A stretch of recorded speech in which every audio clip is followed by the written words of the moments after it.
The important point to note is that the federal constitution is the only thing suitable for Nigeria. And Lord, the sake of smooth and speedy progress, steps must be taken now to develop the various ethnical groups in the country along this line. We must not wait until the situation becomes unduly complicated by long initial friction and irritation. Already, there are enough signals to put us wise. Strictly speaking, the political structure of any particular national group is primarily their own domestic concern. The others may criticize it in the same way as French and Russians may criticize the British Constitution, but they have no right to try to interfere effectively in the shaping of such a constitution. But this is exactly what is happening in Nigeria now. The Igbos, for example, unused to having chieftains, cannot understand why the Obas in Yoruba land or the emirs in the north should be entitled to the positions they occupy. On the other hand, the autocracy of the emirs cuts the Yorubas thinking it is their business actively to work to bring about a drastic change in these constitutions. This is certainly not the correct attitude. But as long, listen to this please, pay attention please. But as long as every person in Nigeria is made to feel that he is a Nigerian first, and a Yoruba or Igbo or Hausa next, each will, that is, must feel led to poke his nose into the domestic issues of the others. The only thing on common interest to all Nigerians as such, and which the yoke must be acceptable as that of any other, is the constitution of the central or federal government of Nigeria. The constitution of each national group is the sole concern of the members of that group. If the idea of federal constitution of Nigeria is accepted, if it is sincerely desired by the British government to create a system within the diverse elements may progress at flying speeds amicably and smoothly towards a more close in integrated economic, social, and political unity without sacrificing the principle and ideas different in the divergent ways of life, then the present administration boundaries within the country must be federal. So let me quickly say something with all the Turanchi I've read so far. The real issue is this. When we talk about federal system in Nigeria, looking at it through Awolowo's lens, Papa was not looking for state creation based on geography alone, which is what we have in Nigeria today. He's looking at state creation based on ethnicity and linguistics, which will effectively give you Nigeria as a country of many nations, like you have in Switzerland, like you have in Belgium, like you have in the UK. The idea basically is that the states are actually the ethnic groups. And I've said it before, and I'm working on something, call on one weekend, I'm working on something, it's going to take me maybe about a month, but it's going to be ready very soon. The point I'm trying to make is that some of these things have to be put out there, in ways that people would understand. So we're looking at plays, we're looking at movies. I'm just putting this now. If you want to be part of it, or you know anybody that can help sponsor it or whatever, or companies or organizations, please reach out. Tabashe, I'll let you know. But the point I'm trying to make is that this information has to be out there. If we have a situation where each state, not Oyo State, Ogun State, Akwa Ibom, I'm saying each state being Yoruba State, Hausa State, Tiv State, and so on and so forth, they will determine what happens in their own state. Papa is saying that their constitution will be primarily their domestic concern. But as long as people have to think that they are Nigerian first, then folks who don't belong in that space will feel the need to poke their noses in things that have nothing to do with them. Which is why you hear people say things like one Nigeria. What does it really mean? Is there anything like, let me ask you a question. Does anybody here think the UK is united? Just to get some feedback. Is the UK united? But how come nobody is saying UK must unite?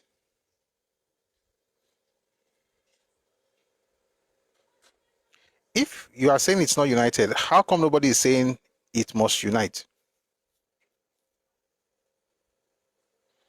Because the concept of unity, as far as the political entity is, it has that. But in terms of the structure of it, it's not about unity.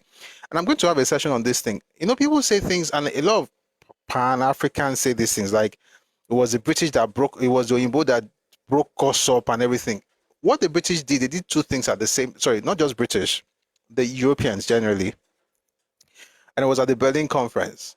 What they did was two incredible things at the same time. They divided and united. That's how we're in problem. They divided groups. Now, number one, like Africa was never one. All these were all one before the whites came. It's just nonsense. No, Pan-Africanists say things, and you wonder if they thought about it before they said it. Sometimes some people sound like they sound like motivational speakers. They just give you one lamba, and then you'll be bothering yourself with what it really means. But in truth, we were never one space. We had just one Africa, and then the white man destroyed everything. Is a lie. We're all different groups. So at the Berlin Conference that held 1884 to 1885, what really happened was that some interesting people sat down, brought out knives, and just cut whatever they cut. So this is what happened. When we said they divided Africa, we're not saying they divided one Africa into many groups. We are saying there were groups in Africa that were one, that were divided based on the partitioning that happened in Berlin. And then folks who never knew each other were brought together by the same folks. So Yoruba people, for instance, were cut into 3 nations. But now they're in 6. Okay, they were in 4, but they were essentially cut into 3. As where they are like sizable. They were in Ghana as well, but not as sizable as that before 1884. So you have some cut into Nigeria, some cut into Benin Republic, and then some cut into Togo. The ones in Ghana were not as big, but they were there. Then much later, we now got Sierra Leone and Gambia.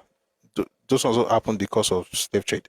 But then the point I'm trying to make is that what they did was to cut one group into bits, and they now take one of the group that they cut into bits and now join them, or join that group or that subgroup, so to speak, with another subgroup from another group. So for instance, the unity that we are looking for in Nigeria is a ridiculous kind of unity. You are not the same. You were put together by the British. Should you be fighting each other? No. Should you be forcing each other to be together? No. So what should happen is that we are together, it's fine. But can we at least have something that recognizes the differences that we have, instead of spending the last 70 years spending my life? Now, I went to watch a play today. I mean, young people staging a play, fantastic stuff. They are young, so they are, thinking about unity. I was like, tell me about that, but they're going to start feeling like they lied to them. Something like they lied to them. When I want to preach unity, sincerely, I'm going somewhere with this. The kind of unity that Nigeria preaches is the unity that can only exist among ethnic nationalities. For instance, when the issue in Niger Republic happened a few years ago, you saw how the Hausas in Nigeria spoke up. Because the boundary between Nigeria and Niger on their own side is like you're just walking across. It's the same thing that happened between among Yoruba people between Nigeria and Benin Republic. Let me give an example. I'll go back to the north very soon. In Yoruba land, we have many subgroups. There's the Jesha, the Jebu, the Awori, Okun, Egba, Oyo, Ife, Ekiti, and so on and so forth. But there's another group that a lot of people don't usually talk about, is the Ketu. Just as the Jebu people have a capital, and the capital is called the Jebu-Ode, and the Ijesha people have a capital, it's called the Lesha. The Ketu people also have a capital, but that capital is in Benin Republic today. But guess what? Towns under Ketu are in Nigeria. E.g., Imeko. That's the home of the Celestial Church of Christ. The capital of that Yoruba subgroup is in Benin Republic today, but towns under that subgroup are in Nigeria, and they are still under Ketu. There's Ketu Ile in Benin Republic. The point is that what the British... So if you talk to me about brotherhood or Yoruba unity, that's what I'm thinking about. Or unity generally, that's the first thing I'm thinking about. Unity within the ethnic nationalities.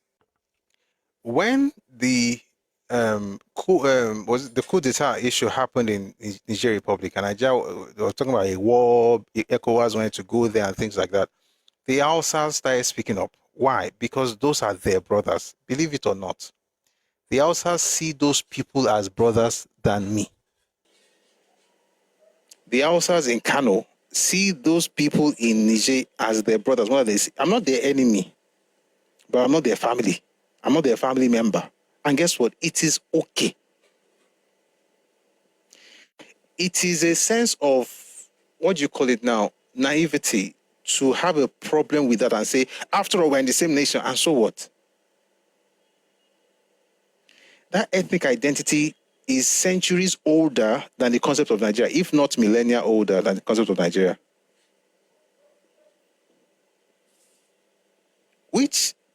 So what does that mean? Does that mean that, oh, Nigeria doesn't work, break it out? No, it means that when you now want to structure Nigeria, it is what it is, it's a sovereign state.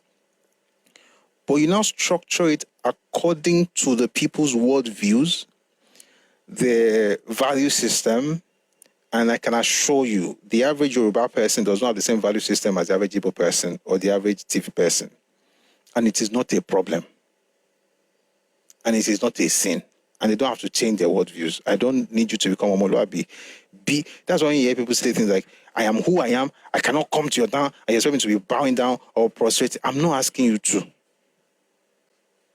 I'm just saying, don't be stupid by speaking against my children when they do it, because you come from a place where, that is when I will not tell you that you were raised without culture.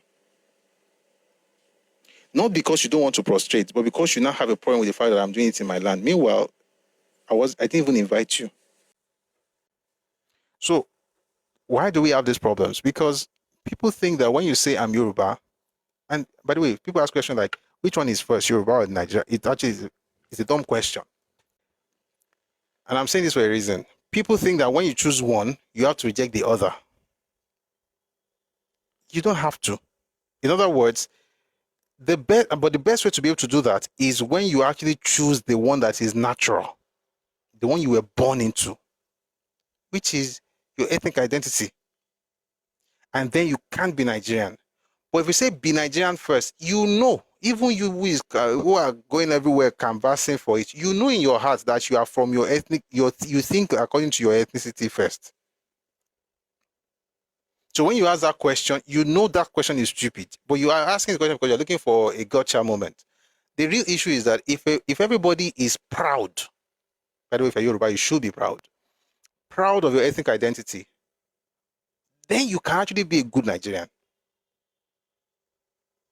It's like talking to you and say, let's say the clown that was speaking earlier on Twitter, who said she would like them to criminalize cultural identity in Nigeria. Again, that's just a foolish talk. Imagine I meet that person. Let's say a white person meets this clown in, I don't know, Barcelona, and says, "Where are you from?"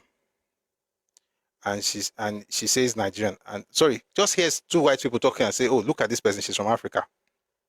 She might take exception to that. You know, Americans do that a lot. They'll see you and say you're from Africa, or she's South African. You say, "Oh no," this kind of person will tell you that, "No, I'm Nigerian." Why can't you say you're African?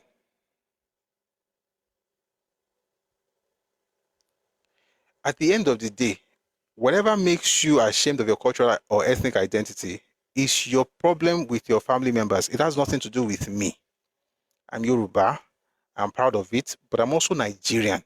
In other words, it doesn't mean that and this is a mistake that some Yoruba people also make. Once you elevate Yoruba, then you must do away with Nigeria. It's like saying once you elevate Nigeria, you must say, I cannot be West African, or I cannot be African. By the way, all these things I just mentioned right now were created by the whites. So when you say, I cannot be Nigerian because it was the white people that gave it to us, well, how about Africa? It's not really about the white thing for me. It's about the fact that what comes naturally, what you were socialized into, is your ethnic identity, and you should not be ashamed of it. You should not be ashamed and trying to be, explain yourself. You are who you are. I am Yoruba. I am Nigerian. It's like an Irish man saying, I am Irish from Belfast. I'm Irish, I'm British. It doesn't mean that they don't like unity or they're against unity. But this whole thing, we're forcing ourselves, I want to be Nigerian. Before you know it, and this is the problem of most Yoruba, that's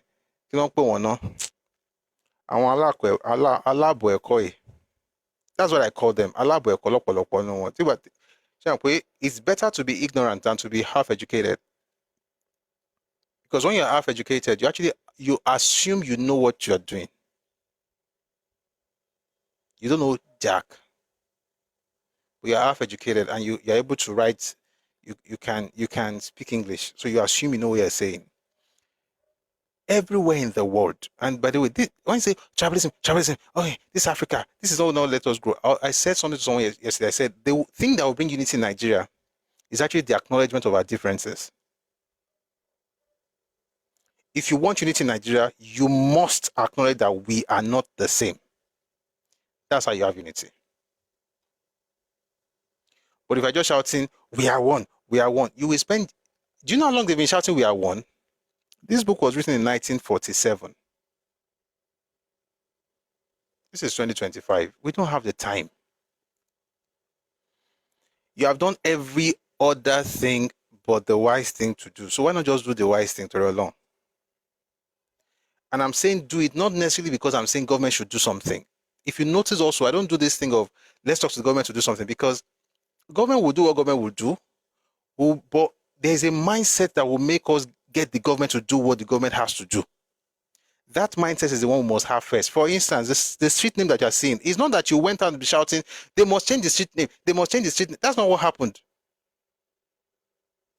There was a consciousness that started amongst us as a people, and the result is the street name that you saw getting changed, or that got changed. The street name you saw, that they changed. More things will happen. The more you grow in your consciousness, the more results you will see. It will be like the things that people are shouting about. They are the effects of what you are looking for. The real cause that you have to create is the one that happens in your mind. What you have to be proud of Yoruba people. When, for instance, you hear people, have you noticed people say things like, you are from Abeokuta, stop talking about Lagos. A Yoruba person cannot identify with you. When you say you are from Abeokuta, stop talking about Lagos, it doesn't know what you are saying. A lot of people don't even know that in some cases, there are people in government in Lagos who are Lagosians, but whose cousins are in Ogun State.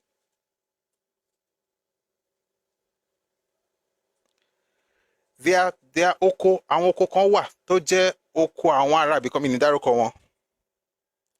Ìlú yẹn wà ní Ogun State. Oko wọn wà ní Lagos State.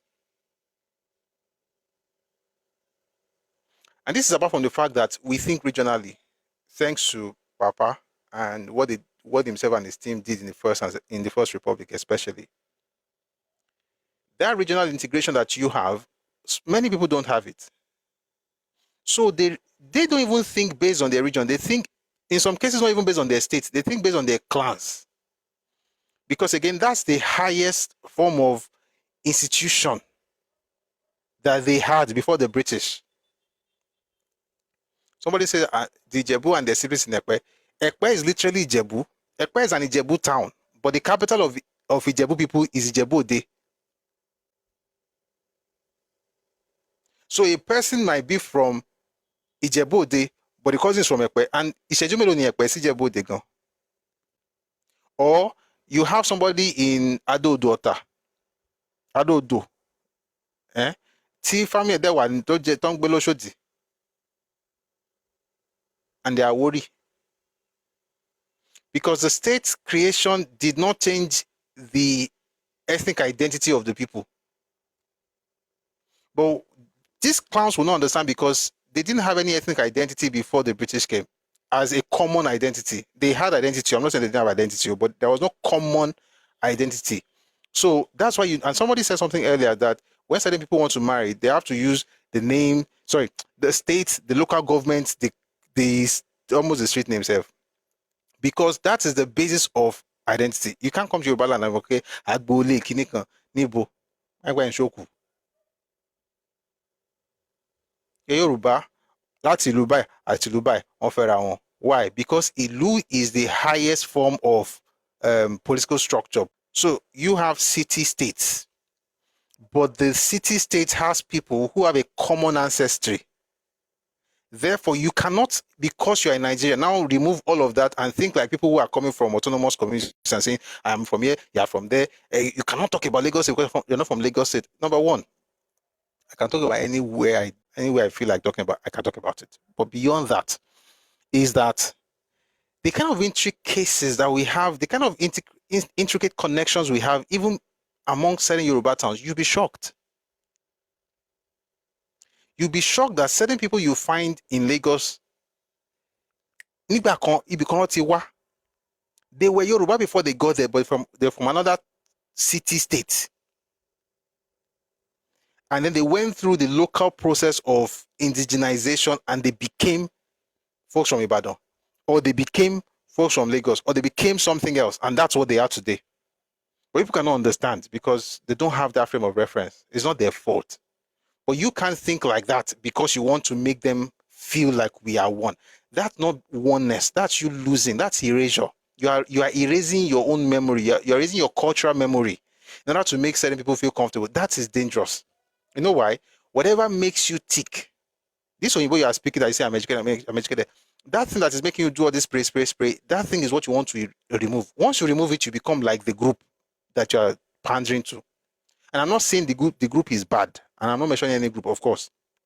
But the group you are pandering to, there are certain things, and you know the funny thing, there are things that they will do you will never be able to do because you were not socialized in that space, and that's not where you are from. But what makes you tick? What makes you different? What makes you unique? You're going to drop that because we are all together. The point is we should keep it and be together.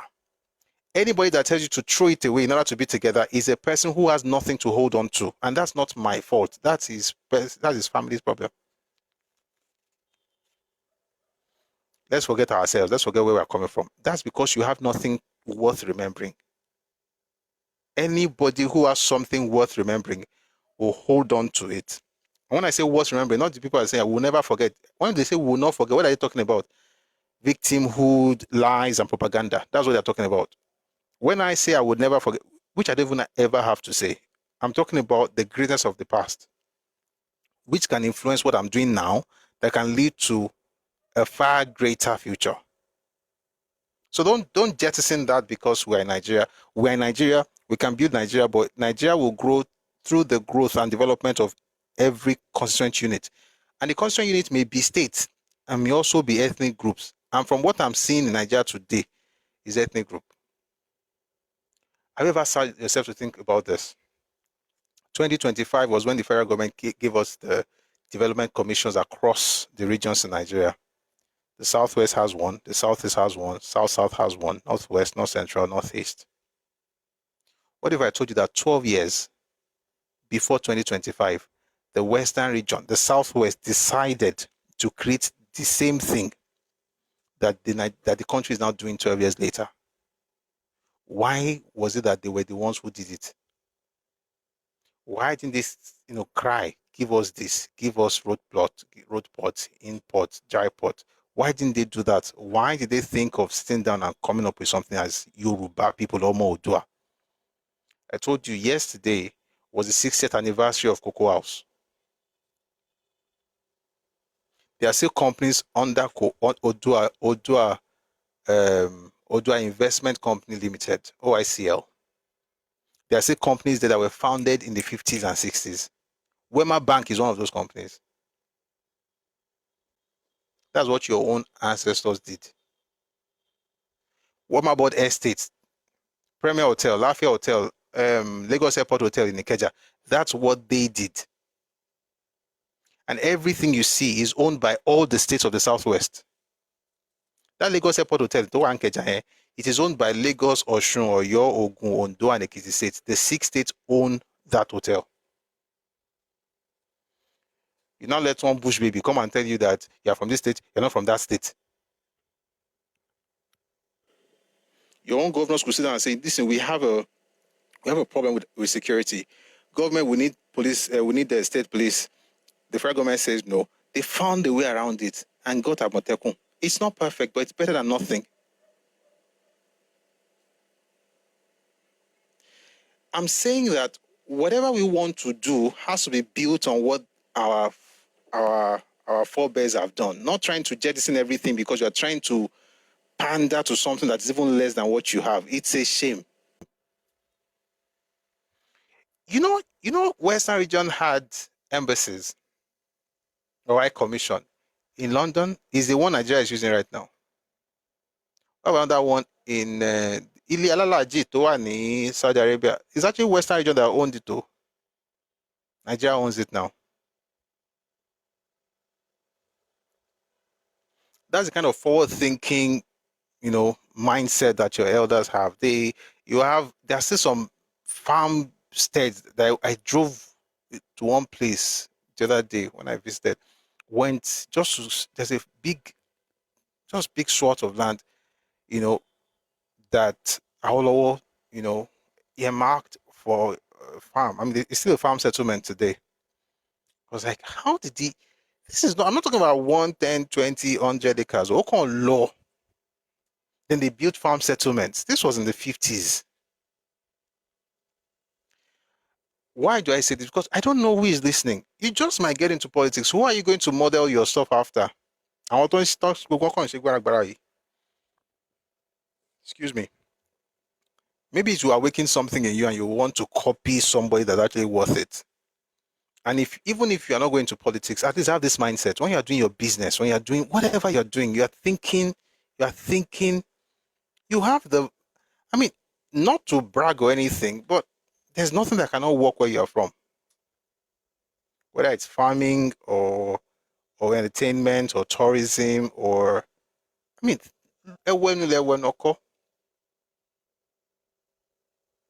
do you know how long people have been clamoring for film villages in Nigeria? Film village. I've been hearing that since the 90s. And I used to say something to myself when I was in uni. I was like, I'm going to build something. I'm going to build one. And I will still build one. Because I just didn't see any sense in asking the government to build one. I'm not saying the government should not, but because I was in school, I was like, Pana Bros, they have. There's this one that Paramount, not Paramount has. Then I studied the history, went back to Disney, Walt Disney, all these people. Like when they started, some of them in the 20s, the 30s, 40s, they eventually built studios. But everybody's just shouting, government must, and there's a particular group that's always saying it, by the way. Government must give us film. Me, I now one day stumbled on the fact that Baba Hubert Ogunde had one in Ososa in the 1970s. For the clown saying that film production started in the village in 1990 something, it's just nonsense. He built his own studio in Ososa, is in Ijebu.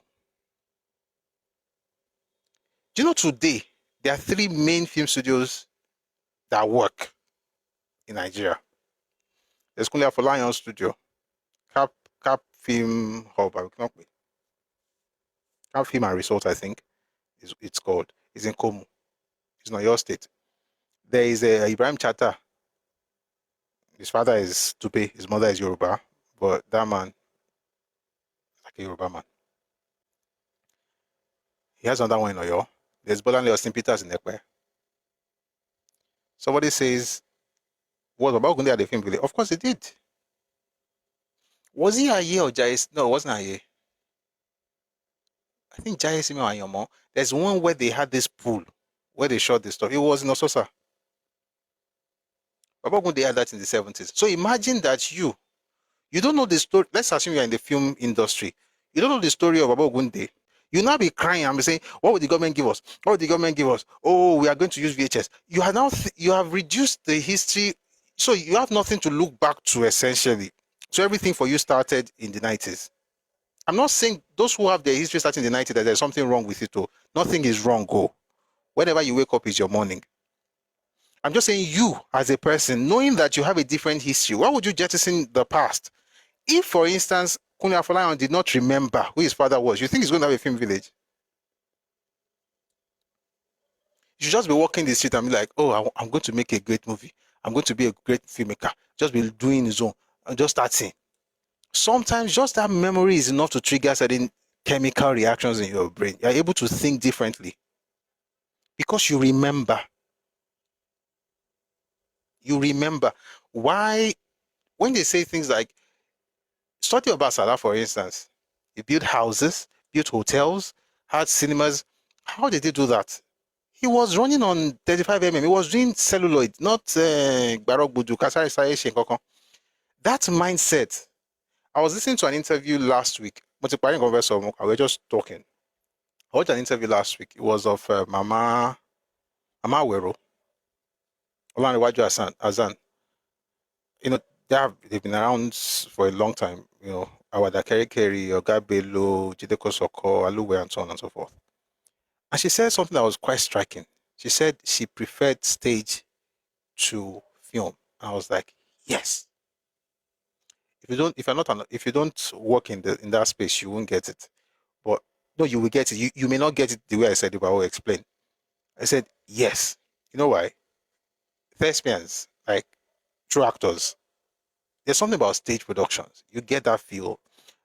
But the point is, whatever they are doing in films, they are tapping it from something in the past. Even though they are not doing stage as much as they used to do, they have to go back to it and pick something. That's what I got from one of the things I got from my interview. I'm saying that you have a lot to take from the past, whether it's in agriculture, it's in tech, it's in movies, it's in music, it's in even in church ministry. Even in church ministry. Anything. You have a lot to take from the past. And like I said earlier, when we say don't forget the past, the Kinikon will always remember, will never forget. The point is not that you're looking for somebody to go and be fighting and say, I remember what you did to my father, I hate you, you made this happen to our people, all those nonsense that they're saying. Those things don't make you progress. Remember what was done in the past. Remember that in Nigeria, you are from a place where the biggest stadium in West Africa was built in your place in the 1950s to the 1960s. That's Liberty Stadium in Ibadan.